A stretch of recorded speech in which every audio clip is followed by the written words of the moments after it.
Bismillahirrahmanirrahim. Assalamualaikum warahmatullahi wabarakatuh. Perkenalkan, nama saya Muhammad Ilham SPD MPD, dosen tetap Prodi Pendidikan Bahasa dan Sastra Daerah, Fakultas Bahasa dan Sastra Universitas Negeri Makassar. Saat ini saya sedang mengikuti sertifikasi dosen gelombang 1 tahun 2026. Video ini merupakan PDD UKT PT bidang pengajaran yang akan memaparkan salah satu mata kuliah yang sesuai dengan bidang keahlian saya, yakni Pragmatik Bahasa Makassar. Mata kuliah ini ditujukan bagi mahasiswa Prodi Pendidikan Bahasa dan Sastra Daerah semester genap, yakni semester 4, dengan bobot 3 SKS yang merupakan mata kuliah wajib kurikulum dengan kode 24E03C4043. Diselenggarakan 16 kali pertemuan secara sinkronus dan asinkronus dengan skema 14 kali pertemuan materi, dan di pertemuan ke-8 ujian tengah semester serta pertemuan terakhir ujian akhir semester. Adapun CPL Prodi yang dibebankan pada mata kuliah ini meliputi CPL 1, 4, dan 7 yang telah tertuang dalam RPS. Capaian pembelajaran mata kuliah yang diharapkan antara lain: yang pertama, CPMK 1, mahasiswa mampu menunjukkan sikap bertanggung jawab di bidang keahlian bahasa dan sastra secara mandiri. CPMK 2, mahasiswa mampu menguraikan ruang lingkup pragmatik. CPMK 3, mahasiswa mampu menguraikan berbagai jenis pragmatik. CPMK 4, mahasiswa mampu menganalisis berbagai jenis pragmatik dalam karya sastra. Dan CPMK 5, mahasiswa mampu menganalisis berbagai jenis pragmatik dalam percakapan. Pembelajaran mata kuliah ini adalah delivery, interaction, dan assessment. Saya memberikan materi, modul, serta RPS yang dapat diunduh langsung oleh mahasiswa pada sistem e-learning yang telah disediakan oleh Universitas Negeri Makassar, yakni LMS Syam-Oke, dan presentasi interaktif langsung dilakukan secara tatap muka untuk mendukung pemahaman mahasiswa. Penyampaian materi tentunya didukung oleh beberapa media pembelajaran berupa modul, video, kuis interaktif sebagai media pendukungnya yang dapat diunduh juga pada LMS Syam-Oke. Interaksi pada mata kuliah ini melibatkan komunikasi dua arah antara dosen dan mahasiswa dengan menggunakan model pembelajaran case study dan project based learning dengan metode kuliah, diskusi dan presentasi interaktif, demonstrasi, praktik, kolaborasi kelompok, dan respon kreatif. Adapun materi pembelajaran pada mata kuliah ini meliputi: yang pertama, sejarah dan perkembangan pragmatik; yang kedua, konteks dan situasi tutur dalam pragmatik; yang ketiga, deksis dalam pragmatik; yang keempat, presuposisi dan entailment; yang kelima, tindak tutur dalam pragmatik; yang keenam, implikator percakapan; yang ketujuh, kesantunan berbahasa; dan terakhir ada materi struktur percakapan. Asesmen atau sistem penilaian yang saya lakukan dalam mata kuliah ini mencakup asesmen formatif untuk penilaian proses yang dilakukan melalui kuis, tugas proyek individu dan kelompok, portofolio, showcase, serta penilaian sikap dan keterampilan sesuai atau sebagaimana yang tertuang dalam rencana pembelajaran semester. Selanjutnya, asesmen sumatif juga digunakan sebagai bentuk penilaian akhir berupa ujian tengah semester dan ujian akhir semester. Adapun komponen utama dalam proses pada mata kuliah ini mencakup atau dapat direkapitulasi sebagai berikut. Yang pertama, ada aktivitas partisipatif senilai 25%, hasil proyek 35%, tugas dengan persentase 10%, kuis dengan persentase 5%, UTS dengan persentase 10%, dan ujian akhir semester dengan persentase 15%. Yang terakhir tentunya, referensi yang digunakan pada mata kuliah ini berupa buku referensi pragmatik serta artikel jurnal yang memiliki nilai kebaharuan terhadap mahasiswa dan mampu mengikuti perkembangan ilmu pengetahuan dan teknologi masa kini. Baik, berikut adalah video proses pembelajaran pada mata kuliah Pragmatik Bahasa Makassar. Selamat menyaksikan. Oke, baik. Bismillahirrahmanirrahim. Assalamualaikum warahmatullahi wabarakatuh.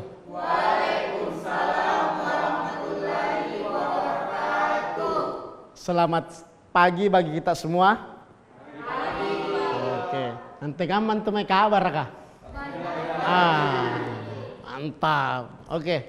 Baik, syukur kita matapur sesena karena Allah Subhanahu wa taala naikia niarek ki umur malabi niarek ga untuk hadir di perkuliahan ini untuk mengikuti mata kuliah pragmatik bahasa Makassar.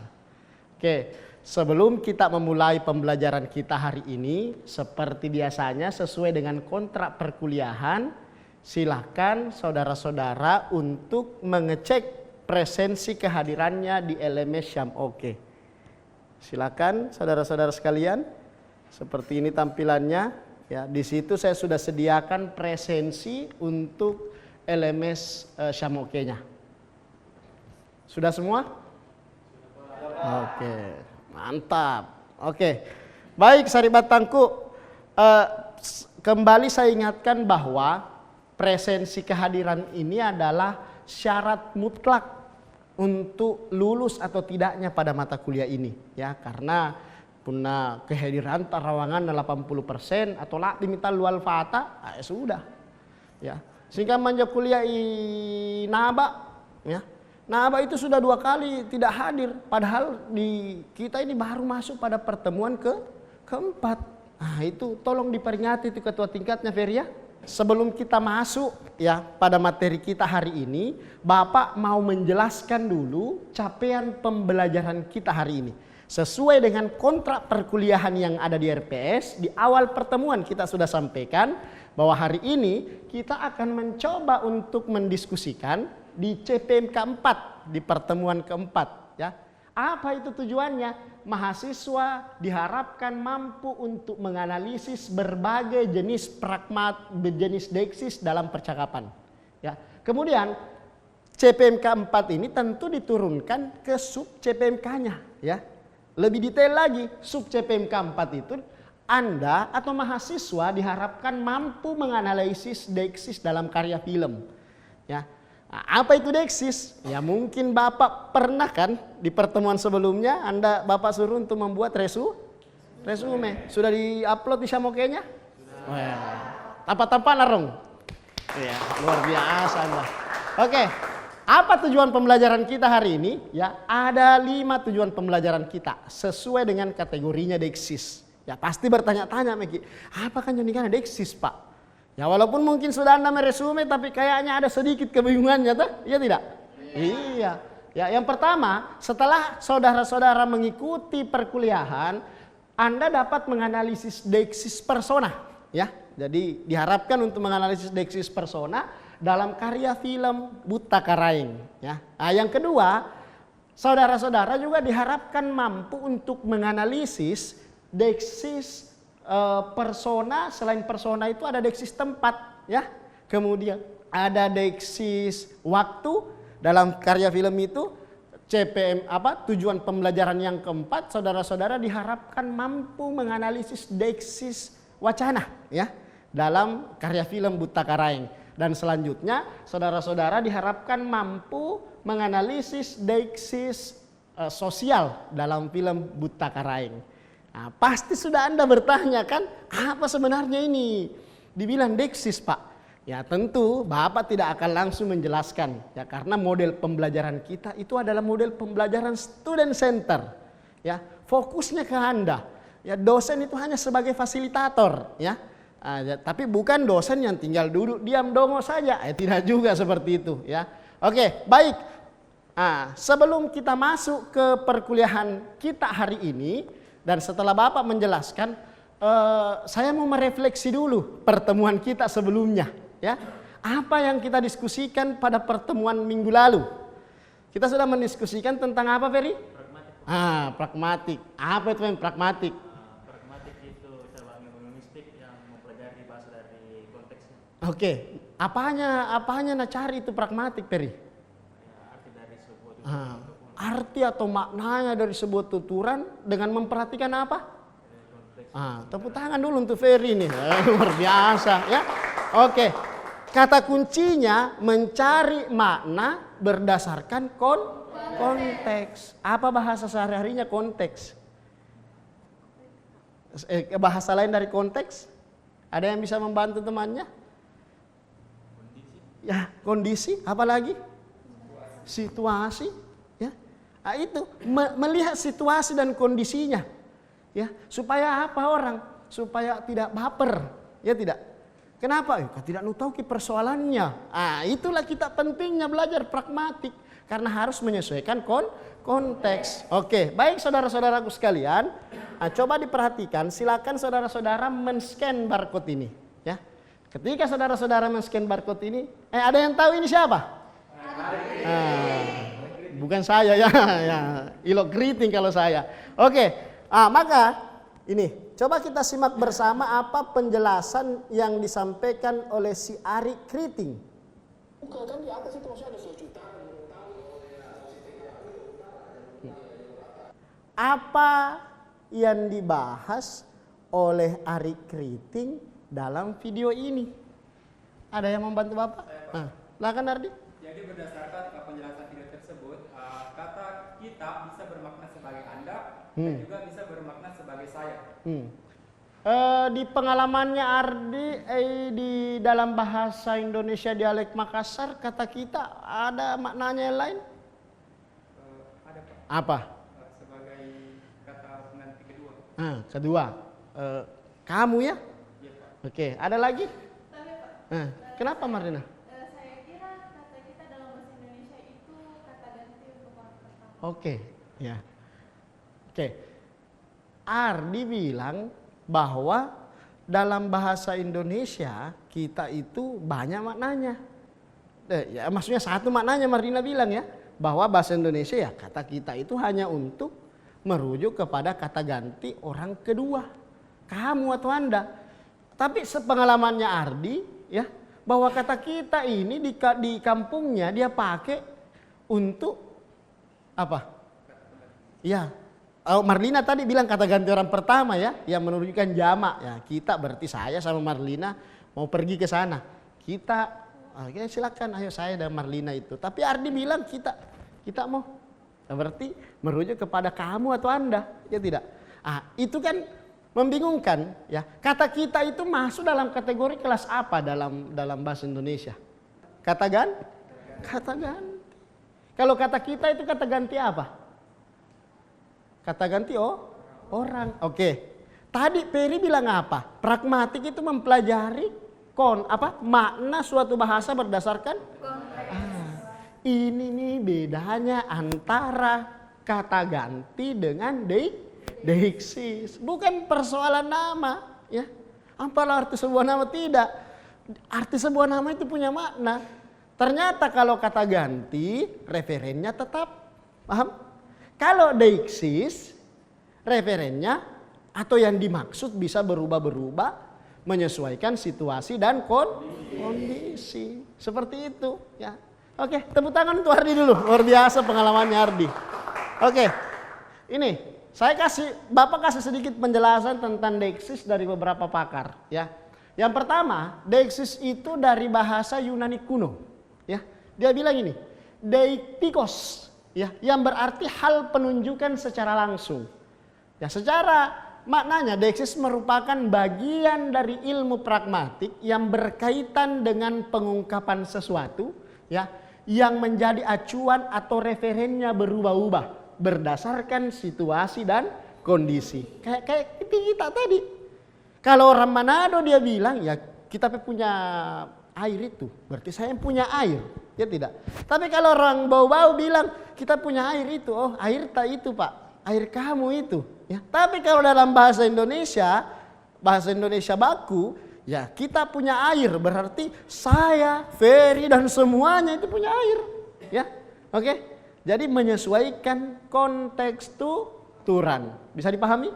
Oke. Apa jenisnya? Ini.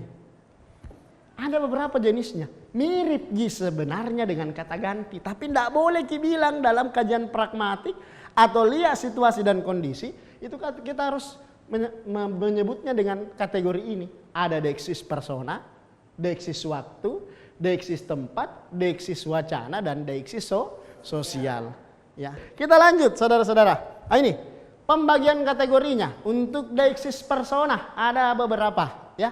Ada deiksis persona pertama, persona kedua, dan persona ketiga. Anda di mata kuliah sebelumnya, karena ini mata kuliah semester 4, di mata kuliah semester 3 Anda sudah belajar semantik, sintaksis, ya, kategorisasi kelas kata atau pronomina, wajib lulus. Ya, karena akan ada hubungannya dengan mata kuliah ini. Ya, oke? Nah, saya pikir saudara-saudara sudah paham bersama. Deiksis persona pertama ada berapa? Ada 2, ada tunggal dan ada jamak.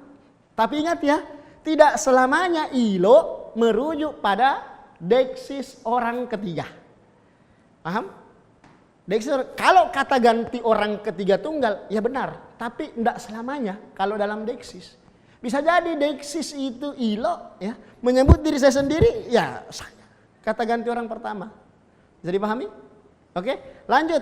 Selanjutnya ada yang namanya deiksis waktu. Ya. Oke. Kemarin itu apa maknanya? Berapa hari yang lalu kalau kemarin? 1 hari yang lalu. Ya. Tapi pernahkah saudara-saudara kalian, saribat tangku sekalian, itu mengatakan, kapan kau datang dari Jakarta? Kemarin-kemarin, Ji. Kemarin-kemarin itu dalam bahasa Indonesia dialek Makassar, ya bisa jadi beberapa hari yang lalu. Bahkan bisa jadi beberapa minggu yang lalu. Ingat ya, bisa berubah referennya. Paham? Oke, lanjut ya. Waktu sekarang, ya. Hari ini, sekarang, ya. Dalam bahasa Makassar kamakamayan nih, ya. Tapi kamakamayan nih bisa jadi zaman sekarang ini atau hari ini. Ya. Oke, apalagi waktu yang akan datang, amuko, amembara, ya. Dalam bahasa Makassar ada besok, minggu depan, nanti. Ya, marak-maraempi, ya. Nah itu kan, tapi sekali lagi ya, harus ditahu konteksnya, paham? Kita lanjut. Ada lagi, wah ini deiksis wacana. Ya. Anafora dan katafora. Saya pikir saudara-saudara juga harus. Nih. Rujukan anafora apabila merujuk kepada hal yang sudah disebutkan. Misalnya, Wiwi adalah kakak saya. Umurnya, nya itu merujuk ke mana? Iya, merujuk ke Wiwi. Berarti ini yang disebut dengan anafora. Pasti timbul pertanyaan, Pak, bisa tongkai ini Wiwi deiksis orang, bisa tidak? Bisa, ya tidak. Bergantung kita melihat dari sudut pandang yang mana. Paham ya? Oke, selanjutnya katafora. Rujukan katafora jika rujukannya merujuk kepada hal yang akan disebutkan. Ini, karena keterampilannya dalam membaca puisi, nyah. Siapa narujunya? Dinda. Berarti kata gantinya di depan, ya, rujukannya di belakang. Oke, paham sampai sini? Oh, ini yang terakhir, banyak sekali kita di Sulawesi. Ya, deiksis sosial. Kalau jenis kelamin biasanya apa? Ya, dalam bahasa Makassar ada aco sama becek, ya, ada yaso sama ase. Ya. Mengherankan itu ada influencer namanya Ase. Ada janggonya, mana ada. Ya, entah cocok itu ya. Itu melebihi kodratnya kayaknya itu ya. Sesuai deiksis sosial kita, Aco laki-laki, Ace lah perempuan, ya. Usia menentukan juga. Ya. Sama kata ganti yang kita gunakan, deiksis yang kita gunakan melihat usianya. Ya misalnya ya kalau kayak saya, ya mau panggil ke Pak. Beda-beda tipis jumurta toh. Begitu ya. Oke, pangkat. Ya. Bosku. Misalnya kan, pernah dengar itu? Bosku. Ya. Biasanya orang mau ngutang itu kalau begitu ya. Nah, tapi bos biasanya dipakai kalau sesuai konteksnya di atasan kita. Tapi apakah salah? Salah tidak? Kalau misalnya saya menggunakan kata bos ke teman saya, tidak. Apalagi kalau sudah gajian teman tak, bosku adakah? Ya, bukan berarti di atasan saya. Ingat, di dalam deiksis itu tidak salah. Selama itu menjadi kebiasaan kita dalam proses komunikasi, itu tidak ada masalah. Oke, sebelum kita mulai tahap menganalisis, ya, ada kuis. Nah, silakan di-scan barcode-nya, Sarip Batangku. Sudah ada yang menjawab? Hasilnya sudah ada, saya terima. Ada beberapa orang di HP saya yang menjawab Deksis tempat. Coba angkat tangan yang jawab Deksis tempat. Silakan, angkat tangan. Jangan malu-malu. Silakan. Anda jawab Deksis tempat? Nah, Anda juga? Nah, yang jawab Deksis sosial. Coba angkat tangan. Nah, yang lain? Yang jawab Deksis waktu ada? Berarti yang belum kayaknya ini. Oke, kita lihat jawabannya apa. Ya. Kita coba tempat. Salah. Yang banyak tadi jawab adalah Deksis sosial.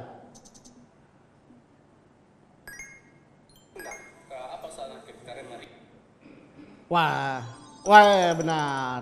Hasilnya ada beberapa yang dapat. Tepuk tangan dulu yang menang. Yang jawab Deksis sosial. Oke, kenapa kira-kira jawabannya itu Deksis sosial? Ada yang bisa memberikan jawaban? Menurut kita kalau di kampung saya Kak, kalau kata Karaeng itu kelas sosialnya paling tinggi dibandingkan yang lain. Jadi kita atas namakan atau panggilan kan Karaeng. Ya, baru tadi warga biasa mi. Nairo minikio Karaeng. Karaeng apa kok? Ya, betul sekali, tepuk tangan untuk saudara kita. Ya. Oke, baik saudara-saudaraku sekalian, sekarang kita masuk ke kegiatan portofolio. Ya, ini adalah kelompok asal. Silakan berkunjung atau berkumpul dengan tim ahlinya masing-masing. Silakan. Lalu setelah itu di scan video ini. Ya, di scan video ini lalu analisislah yang mana tuturan masuk dalam kategori Deksis persona, waktu, tempat, sosial, dan wacana. Bisa dipahami? Oke, silakan bergerak sekarang.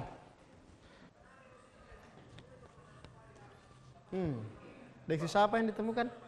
Deksis persona Pak. Persona. Ada masalah? Tapi Pak, aku tanam Pak. Ngapain? Di situ Pak, kalau gua kata ganti orang, tapi dia merujuk ke orang. Bukan kata ganti orang merujuk ke orang, tapi injo situasinya dan konteksnya orang mantona bahas. Nah, tidak ada masalah. Ya, misalnya ya, kongkong. Itu kongkong kan bukan kata ganti orang, tapi dia merujuk ke orang. Ya, coba dia masuk Deksis persona. Nah, seperti itu saja. Ya, oke, silakan dilanjutkan.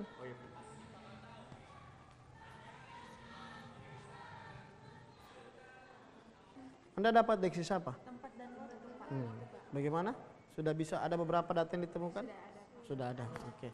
Silakan dianalisis ya, jangan lupa konteksnya. Nah, itu yang paling penting dalam menganalisis, pragmatik. Oke, silakan dilanjutkan. Sudah.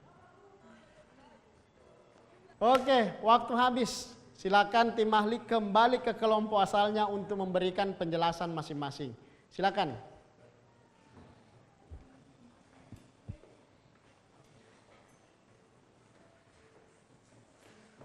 Oke, bagaimana? Sudah bisa memahami dan menganalisis Deksis dengan cukup mudah? Aman ya? Oke. Sudah ada data yang Anda temukan tentang contoh tuturan yang mengandung Deksis? Oke, mantap.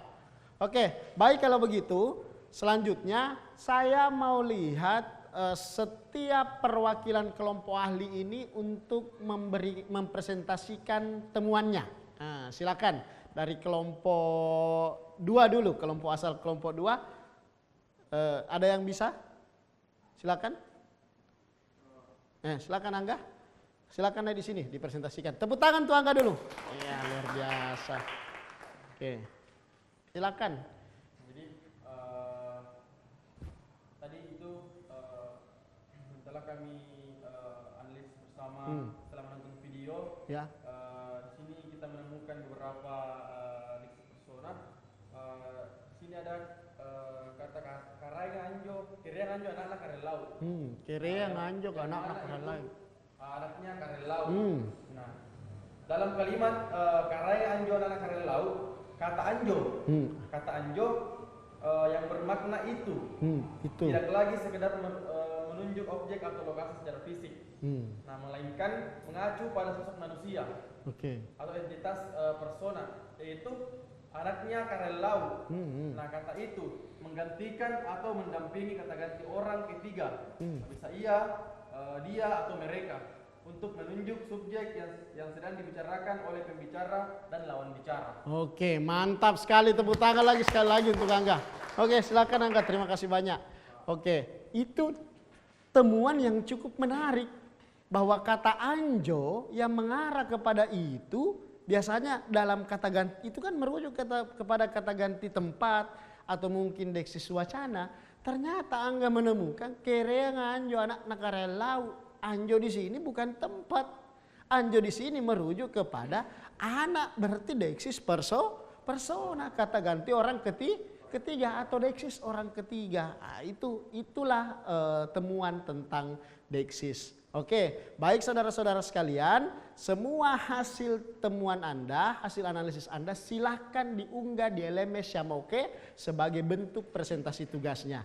Ya, dilaporkan di sana karena sekali lagi ini adalah bentuk partisipasi aktif ya yang akan menyumbang 25% dari total akumulasi nilai perkuliahan Anda. Jadi ini cukup penting saudara-saudara.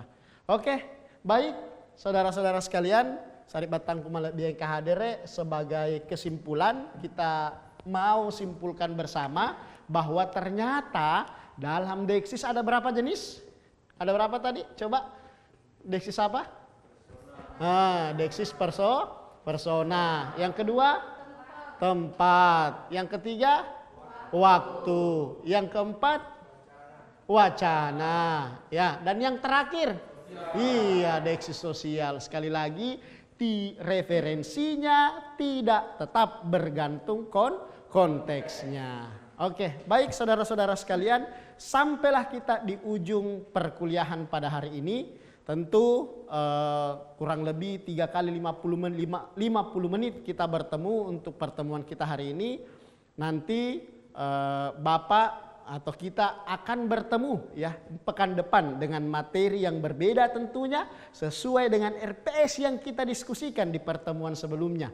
Kita mau bahas tentang yang lebih besarnya sedikit dari deksis. Ada istilah peranggapan dan entailment. Nah, seperti penugasan sebelumnya, silakan saudara-saudara mencari resume, membuat resume tentang apa itu sebenarnya peranggapan dan entailment sebagai bentuk penugasan ke pertemuan selanjutnya. Demikian perkuliahan kita hari ini dan marilah sama-sama kita ucapkan hamdalah. Alhamdulillahirrabbilalamin. Demikian, terima kasih banyak Sarip Batangku. Semoga sehat-sehat kisah mangaseng. Wassalamualaikum warahmatullahi wabarakatuh. Waalaikumsalam warahmatullahi wabarakatuh. Oke. Nah, sekian video rekaman pembelajaran pada mata kuliah Pragmatik Bahasa Makassar pada Prodi Pendidikan Bahasa dan Sastra Daerah Fakultas Bahasa dan Sastra Universitas Negeri Makassar. Video ini digunakan sebagai salah satu syarat penyusunan dokumen pernyataan diri dosen dalam unjuk kerja Tridharma Perguruan Tinggi atau PDD UKT PT. Semoga dapat menjadi pertimbangan yang baik dalam proses pengajuan sertifikasi dosen gelombang 1 tahun 2026. Wassalamualaikum warahmatullahi wabarakatuh.